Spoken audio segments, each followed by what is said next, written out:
बच्चे को जन्म देते हुए माँ का इंतकाल हो जाता है। लेकिन शौहर को उसकी बीवी की नसीहत याद होती है कि इस बच्चे का ख्याल रखना है। देखते ही देखते बच्चा वो 3 साल का हो जाता है। 3 साल बाद उसका बाप फिर दूसरी शादी कर लेता है एक शादीशुदा औरत से, जिसके पहले से 3 बच्चे होते हैं। अच्छा, वो सौतेली माँ होती है जालिम, वो उस यतीम बच्चे पे बहुत जुल्म करती है।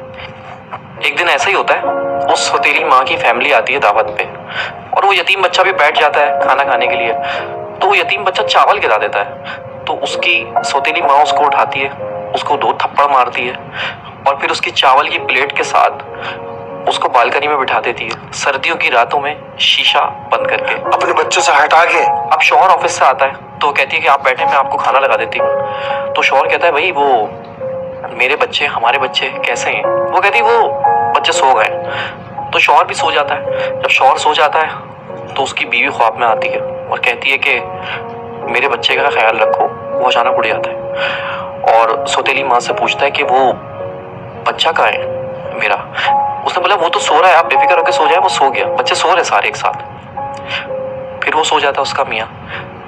फिर उसके ख्वाब में उसकी बीवी आती है कि देखो मैं कह रही हूँ मेरे बच्चे का ख्याल रखो। तो फिर उठ जाता है और फिर उससे पूछता है कि वो बच्चा कहाँ है, बच्चे सब खैरियत से हैं? उसने बोला हाँ तुम्हारा बच्चा सो रहा है। फिर वो सो जाता है।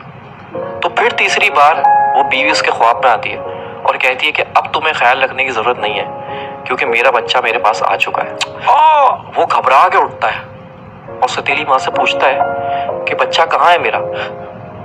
जाके देखता है कमरे में तो वो तीनों बच्चे सो रहे होते हैं, लेकिन वो बच्चा नहीं होता जो उसका सगा है।